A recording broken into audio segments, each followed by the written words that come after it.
அனைவருக்கும் வணக்கம். நான் மெட்ராஸ் மாங்க் அதிஷா. இது நீயே ஒலி பாட்காஸ்ட். இன்றைக்கி நம்ம எதை பற்றி பேச போகிறோம் அப்படின்னா, தூத்துக்குடி மாவட்டம் ஸ்ரீவைகுண்டம் அந்த பகுதியில் ஒரு தலித் மாணவன் மேலே பயங்கரமான தாக்குதல் நடத்தப்பட்டிருக்கு. அவனை அறிவாளால் வெட்டியிருக்காங்க. யார் வெட்டினதுன்னா அவங்களும் மாணவர்கள் தான். அந்த வெட்டப்பட்டதில் அந்த பையன் படுகாயம் அடைஞ்சிருக்கான். அவனுடைய 3 விரல்கள் போயிடுச்சு. அவனுடைய கைகள்லாம் பயங்கரமாக காயப்பட்டிருக்கு. அவனுக்கு உடம்பெல்லாம் அவ்வளோ வெட்டுக்காயங்களோட அவசர சிகிச்சை பிரிவில் இப்போ இருக்கான். அந்த பையன் அவனுடைய எக்ஸாமுக்கு போயிட்டு இருந்த ஒரு பையன் பேருந்தில் போயிட்டு இருந்தவனை பிடிச்சி அவனை நிறுத்தி வச்சு அவனை இறக்கி அங்கேருந்து ஒரு பக்கத்தில் இருக்கிற பஸ் ஸ்டாண்டுக்கு கூட்டிகிட்டு போய் இந்த பசங்கள்லாம் சேர்ந்து வெட்டியிருக்காங்க. வெட்டினவங்களும் பள்ளி மாணவர்கள் தான். அவங்களும் 16-15 வயது கொண்ட மாணவர்கள் தான். இந்த மாணவர்களுடைய இந்த வன்முறையான ஒரு விஷயத்துக்கு பின்னாடி இருக்கிறது ஜாதி. இவங்க எல்லாருமே இந்த ஜாதி வெறியில் தான் இந்த விஷயத்தை அவங்க பண்ணியிருக்காங்க.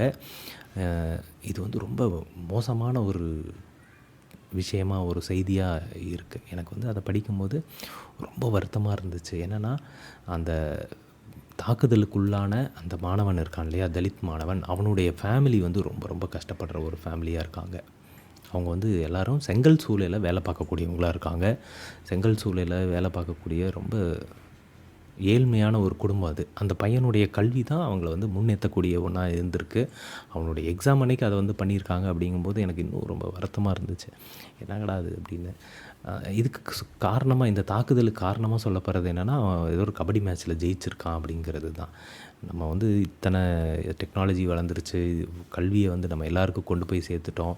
இன்னமும் ஜாதி வெறியில், அதுவும் நம்ம மாணவர்கள், இந்த மாதிரி படிக்கிற மாணவர்கள் இந்த மாதிரி நடந்துக்கிறாங்க அப்படிங்கிறது கேள்விப்படும்போது ரொம்ப வருத்தமாக இருக்குது.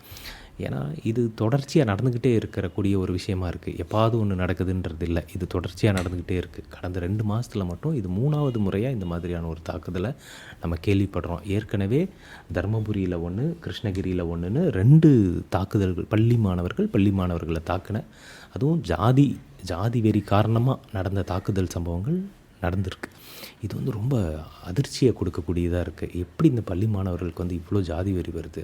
எப்படி இவங்க அருவாளை தூக்கிட்டு போய் வெட்டுற அளவுக்கு இவங்க மனநிலையை உருவாக்கிக்கிறாங்க? அப்போ நம்ம 10 வருஷம் அவங்களுக்கு பள்ளிகளில் என்ன தான் பயிற்றுவிக்கிறோம், அவங்களுக்கு என்ன கற்றுக் கொடுக்குறோம் அப்படிங்கிற கேள்விகள்லாம் ரொம்ப அதிகமாக எழுது. ஏன் அப்படின்னா, கடந்த ஒரு 5-6 ஆண்டுகளாக, குறிப்பாக இந்த கோவிட் வந்ததுக்கு பிறகு, சோஷியல் மீடியாவோட வளர்ச்சிக்கு பிறகு, ஜியோவோட 5G வந்ததுக்கு பிறகுன்னு இந்த விஷயங்கள் எல்லாமே இதுக்கு பின்னாடி இருக்குது. இது என்ன பண்ணுதுன்னா, அவங்கக்கிட்ட இந்த ஜாதி வெறியை ரொம்ப ஈஸியாக கொண்டு போய் சேர்க்குது. ஜாதி வெறியோடு நடந்துக்கிறது அப்படிங்கிறத ஒரு பெருமையான விஷயமாக மாற்றுது. அப்போ அவங்க என்ன பண்ணுறாங்கன்னா, ஈஸியாக அந்த மாதிரியான வன்முறை சம்பவங்களில் ஈடுபடக்கூடியவங்களாக மாறிடுறாங்க. அப்போ அவங்களுக்கு நம்ம சரியான கல்வியை புகட்டுறோமா, அவங்களுக்கு என்ன மாதிரியான கல்வி புகட்டப்படுது, அவங்க ஆசிரியர்கள் எப்படி இருக்காங்க, அவங்களுடைய பள்ளி சூழல் எப்படி இருக்குது, இப்படிங்கிறது எல்லாத்தையும் கண்காணிக்கவும் அது சரி செய்யவும் வேண்டிய ஒரு காலகட்டத்தில் நம்ம இருக்கோம். குறிப்பாக நீங்கள் இன்றைக்கி 2023 இதே போல் திருநெல்வேலி மாவட்டத்தில் ஒரு மாணவனுக்கு தாக்குதல் நடந்தப்போ இந்த விஷயம் பரவலாக பேசப்பட்டுச்சு. பள்ளிகளில் இருக்கக்கூடிய ஜாதி வெறியை நாம் சரி செய்ய வேண்டும் அப்படிங்கிற ஒரு விஷயம் தொடர்ச்சியாக எல்லாராலையும் பேசப்பட்டுச்சு. இது ஒரு பெரிய இஷ்யூவாக மாறுச்சு. மாறினோன்னே அரசு என்ன பண்ணாங்கன்னா, முன்னாள் நீதிபதி சந்துரு அவர்கள் தலைமையில் ஒரு குழு அமைச்சு அவங்க இதை பற்றி ஆய்வு செஞ்சு ஒரு பரிந்துரைகள் தர சொல்லி அவங்கக்கிட்ட கேட்டிருந்தாங்க. அப்போது அந்த குழு உடனடியாக இதை பற்றி எல்லா பள்ளிகள்லேயும் என்ன நிலவரம், இதை எப்படி சரி செய்கிறது, அதுக்கு என்னென்ன செய்யணும் அப்படின்னு ஒரு பரிந்துரையை ரெடி பண்ணி அவங்க கொடுத்துருக்காங்க. ஆனால் இன்றைக்கு வரைக்கும் அந்த பரிந்துரைகள் அப்படியே கிடப்பில் தான் இருக்குது. இன்றைக்கி வரைக்கும் அந்த ரிப்போர்ட் கொடுக்கப்பட்ட இடத்துலையே தான் தூசி படிஞ்சு கிடக்கு. அதை ஏதோ ஒரு காரணத்தால் இன்றைக்கி வரைக்கும் அரசு முன்னெடுக்கவே இல்லை. அந்த பரிந்துரைகளில் சில பரிந்துரைகள் விமர்சனங்களுக்கு உள்ளாக இருந்தாலும் பல பரிந்துரைகள் முக்கியமான ஒன்றா தான் இருந்திருக்கு. அதை எல்லாத்தையும் கூட இவங்க முன்னெடுக்கவே இல்லை. அதை எப்படி செய்கிறதுன்னு கூட யோசிக்காமல் அது சும்மாவே தான் கிடப்பில் இருக்குது. நல்லா கவனிச்சிங்கன்னா, பள்ளி மாணவர்கள் ஜாதி வெறி, ஆசிரியர்களோட ஜாதி வெறி, குறிப்பாக அந்த மதிய உணவு திட்டத்தில் யார் சமைக்கணும் அப்படிங்கிறத சார்ந்து ஒரு ஜாதி வெறி அப்படின்னு பள்ளி சார்ந்த இந்த ஜாதி பிரச்சனைகள் இருக்கு இல்லையா, இது சமீப காலமாக ரொம்ப அதிகமாகிட்டு இருக்குது. அதை நம்ம சரி பண்ண வேண்டிய ஒரு காலகட்டத்தில் இருக்கோம் இன்றைக்கி. அதை உடனடியாக நம்ம இதை எப்படி சரி பண்ணுறது அப்படின்னு நம்ம பார்க்கணும்.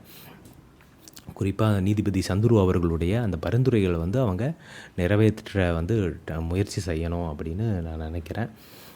ஏன் அப்படின்னா இது வந்து ஒரு எதிர்காலத்தையே பாதிக்கக்கூடிய ஒரு பிரச்சனையாக வளர்ந்துக்கிட்டு இருக்குது. குறிப்பாக மாணவர்கள் வந்து இந்த ஜாதி வெறியை நோக்கி செல்வது அப்படிங்கிறது, அதை வந்து நம்ம இப்போவே தடுக்க ஆரம்பிக்கலைன்னா அவங்க வந்து இன்னும் அதிகமான மாணவர்களை இது பாதிக்கக்கூடிய ஒன்றா மாறும். குறிப்பாக தலித் மாணவர்களுடைய பாதுகாப்பை வந்து அரசு வந்து உறுதி செய்யணும். மற்ற ஆதிக்க சாதி மாணவர்கள் அவங்க வந்து சாதி வெறியிலேருந்து மீள்வதற்கான வழிமுறைகளை நம்மளுடைய கரிக்குலம் வந்து உருவாக்கணும். அப்படிங்கிறது எல்லாமே ரொம்ப முக்கியம். பாடத்திட்டத்திலேயே அவங்களுக்கு முறையான அந்த சமத்துவம், சமூக நீதி பற்றிய கல்வி வந்து அவங்களுக்கு கிடைக்க வேண்டிய ஒரு அவசியம் இருக்குது. குறிப்பாக நம்மளை சுற்றி சாதி வெறி, மதவெறி எல்லாம் வந்து அதிகமாக தூண்டப்படக்கூடிய ஒரு காலகட்டத்தில் நம்ம வந்து இன்னும் அதிக ஃபோக்கஸ்டாக இதிலேருந்து மாணவர்களை மீட்க வேண்டிய ஒரு கட்டாயம் நமக்கெல்லாம் இருக்குது அப்படின்னு நான் நம்புகிறேன். இந்த விஷயம் வந்து தொடர்ச்சியாக நம்ம பேசப்படணும், இது பேசணும். மாணவர்களை இந்த சாதி வெறி அப்படிங்கிற அந்த விஷயங்கள்லேருந்து மீட்கணும். குறிப்பாக இந்த தூத்துக்குடியில் பாதிக்கப்பட்ட அந்த பையனுக்கு வந்து முழுமையான நீதி கிடைக்கணும், அவனுக்கு சப்போர்ட் கிடைக்கணும், அவனுக்கு வேண்டிய உதவிகள் கிடைக்கணும். அவன் மீண்டும் எழுந்து வந்து பரீட்சை எழுதுறதுக்கான அவனுடைய தொடர்ச்சியான கல்விக்கான உதவிகள் அவனுக்கு வந்து கிடைக்கணும் அப்படின்னு நான் வந்து வேண்டிக்கிறேன். இன்றைக்கி இதுதான் நான் பேசணும்னு நினச்ச விஷயம். மீண்டும் நாளைக்கு மறுபடியும் வேறு ஒரு முக்கியமான ஒரு டாப்பிக்கோடு உங்களை நான் சந்திக்கிறேன். அது வரைக்கும் உங்களிடமிருந்து விடைபெறுவது உங்கள் மெட்ராஸ் மாங்க் ஆதிஷா. இது நீயே ஒலி பாட்காஸ்ட். நன்றி, வணக்கம்.